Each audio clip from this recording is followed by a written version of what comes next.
E o que é a definição de evangelho? Aí a definição de evangelho é o poder de Deus para a salvação de todo aquele que crê.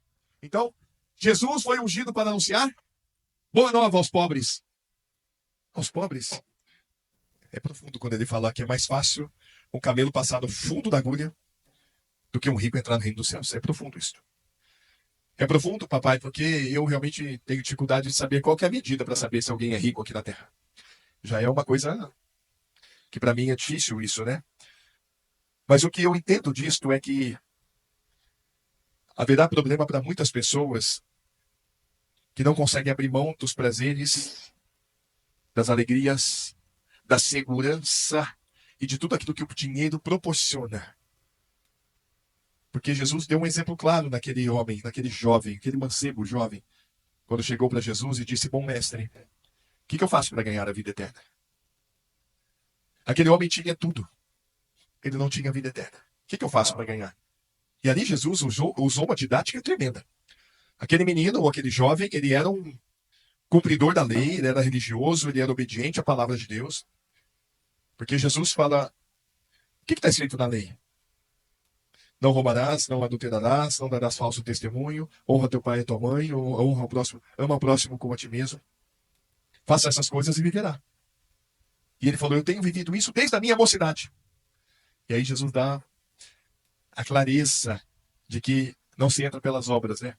Então te falta uma coisa, a maior de todas. Vende tudo que você tem, nós pobres, e me segue. Moisés, se tivesse sido ele naquele momento, acredito eu que ele teria feito isso. Deixado tudo como ele fez. Ele, na verdade, deixou toda a riqueza e a glória do Egito e escolheu ser maltratado com o povo de Deus do que por um pouco de tempo ter o prazer que a vida do pecado dá. Mas aquele jovem saiu triste. E Jesus fala que ele saiu triste por quê?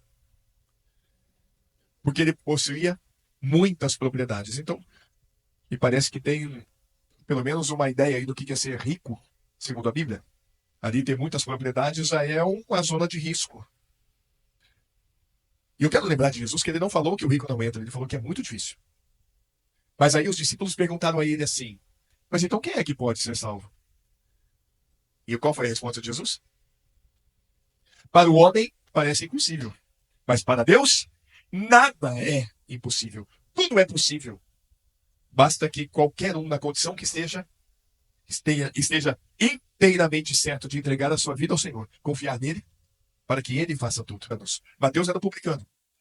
Mateus, tudo indica, ele era um judeu que foi arregimentado, contratado pelo Império Romano para cobrar o imposto dos seus irmãos, judeus. Então Mateus não era bem visto, não era bem quisto. Porque os judeus eles tinham realmente um trauma disso. Tanto é que perguntaram para Jesus: é lícito pagar esse imposto a César? E Jesus falou: dá uma moeda aqui. O que tem aqui? A essência de quem? É de César. E ele falou: dá a César o que é de César, dá a Deus o que é de Deus. Mas era uma coisa entalada na garganta do judeu. Então Mateus não era uma pessoa querida. Tanto é que o dia que Jesus entrou na casa dele, como é que você entra na casa desse pecador aqui? Chamava ele de pecador, mesmo sendo da linhagem. Mas tinha o chefe deles, que muito provavelmente era judeu também. Um homem pequeno, de pequena estatura.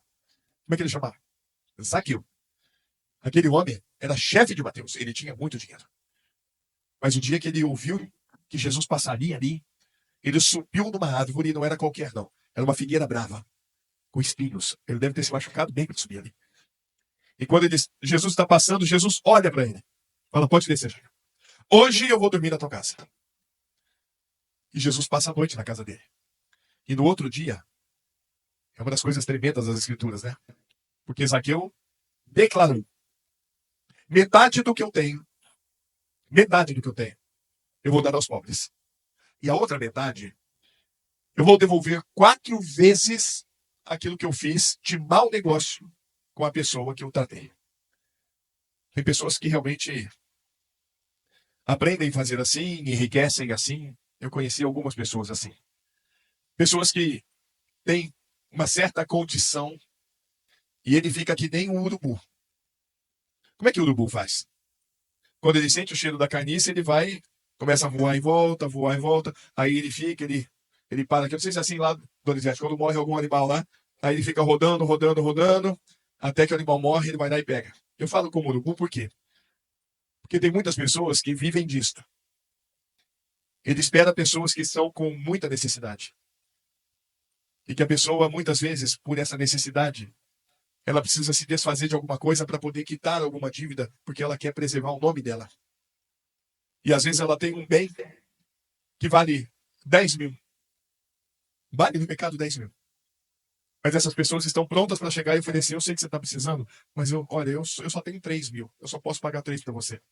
E muitas pessoas acabam cedendo. É assim que muitos enriquecem. Está errado ou está certo? Eu vou falar o que eu tenho no meu coração. Eu não teria coragem de fazer isso. Particularmente, eu não tenho coragem de fazer isso com alguém. Eu prefiro ajudar ela a dar o dinheiro para que ela possa resolver a situação do que fazer isso com ela. Mas cada um é cada um. Existem pessoas que fazem isso. Eu acredito piamente que Zaqueu ele tinha esse tipo de atitude. E aí ele falou que ia fazer o quê? Aquilo que eu comprei de você, valendo 3, ele valia 10. Eu sei que valia 10. Eu te dei 3. Então agora eu vou te dar 40. 4 vezes mais do que valia aquilo.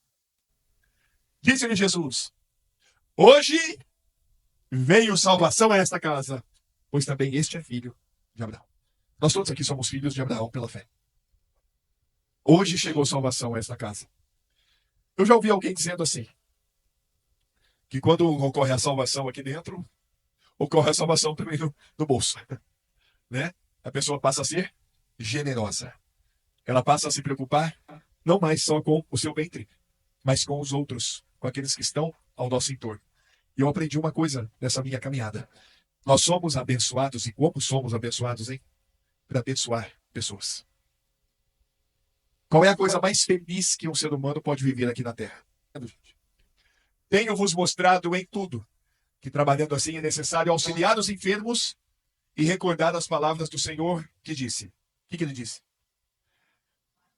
Mais bem-aventurada coisa. Ou seja, bem-aventurado é aquele que é muito feliz. Aí Jesus ainda fala assim: aquele que é acima de todos os felizes. A coisa que você pode te dar mais felicidade na vida, o que é? Dar do que receber. E esse é um ensinamento profundo. Profundo. Você está pronto para dar? É um exercício que nós devemos fazer assim, sabe? Gostoso de vida. A gente está pronto para dar, ajudar, repartir, contribuir, cooperar. Olha quantas palavras bonitas. Que envolve o quê? Uma ação desprendida, voluntária. Uma ação de amor. Eu entendo que amor, amar, envolve tudo isso. Isso que é amar também, José. Amar é eu estar atento às pessoas que estão ao meu entorno. Amar é poder servir a todo tempo, em qualquer tempo. Isso a tempo ou fora de tempo. Amar é você estar sempre pronto para estender a mão, pronto para agir. Esse é o amor que Deus nos chama. Quando ele me chamou para o ministério, ele me deu esse texto, Mariana. Ele confortou a mim e me mostrou o que seria a minha vida no ministério da pregação do Evangelho. O que seria a vida minha, da minha esposa, da minha família. Segunda carta aos Coríntios, capítulo 12, no versículo 15. E isso tem confortado e consolado meu coração. Muito, Mauri.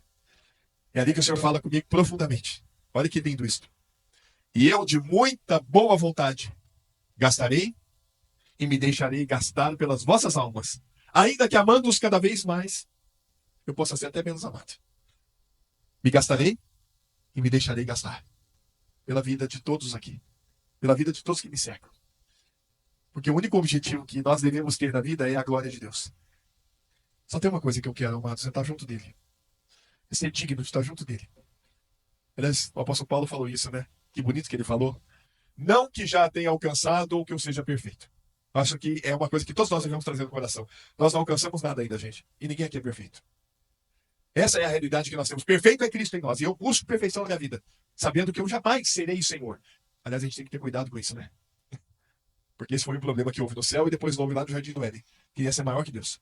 Queria ser igual a Ele. Sempre eu quero ser um imperfeito diante do Senhor. Seja Ele sempre grande. E a gente, na nossa medida. E olha que linda. Mas eu prossigo para alcançar aquilo para o que fui também preso por Cristo Jesus. Eu fui preso no Senhor. Eu sou um preso nele. Eu estou preso nessa mensagem. Aleluia. Jesus me atraiu do corpo dele. Atraiu você, atraiu todos nós. Nós fomos crucificados com ele, morremos com ele, fomos sepultados com ele e ressuscitados com ele. Eu estou preso e você também está preso nessa mensagem. E ninguém pode pôr a mão nisso. E aí ele continua. Verso 13. Irmãos, quanto a mim, não julgo que haja alcançado coisa alguma. Nós estamos aqui na batalha. Nós estamos aqui batalhando dia a dia. Mas olha, Gabriel, mas uma coisa eu faço. E é que, esquecendo-me das coisas que para trás ficam. E avançando para os que estão diante de mim, prossigo para onde? Prossigo para o alvo. Pelo prêmio da soberana vocação de Deus em Cristo Jesus. Qual é esta vocação? Com essa soberana vocação de Deus em Cristo, é a glória. É a entrada na cidade santa junto do Senhor. É estar com Ele face a face. É ser abraçado por Ele. É ser recebido por Ele. Vinde, benditos de meu Pai, possuem por herança esse reino glorioso que está preparado para vocês antes da fundação do mundo. Entrem e regozijem. Essa é a nossa caminhada aqui, amados. É a nossa caminhada. Mas como é que nós devemos fazer, então? Qual que é a coisa mais feliz de se viver aqui na Terra? É dar do que receber. Eu quero terminar dando a vocês a dimensão do que é amor.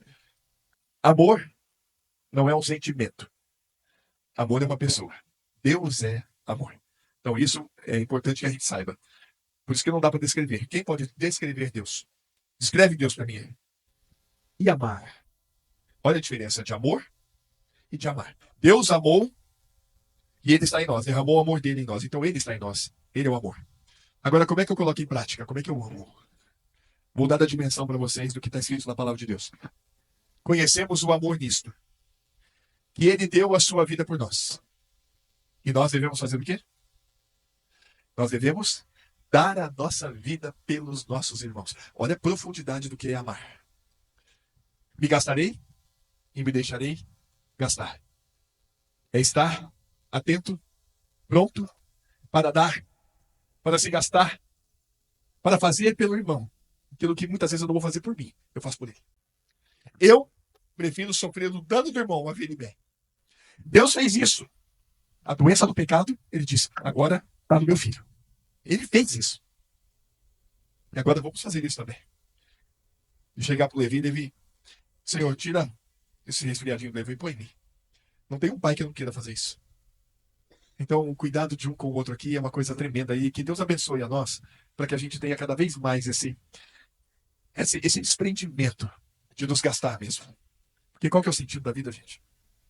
Se alguém é rico e vê seu irmão passando necessidade, mas fecha o seu coração para essa pessoa, como pode afirmar que de fato ama a Deus? Eu aprendi uma coisa legal, sabe? Amar é atitude. Amar é realmente você fazer. Faça pelo outro. Se você...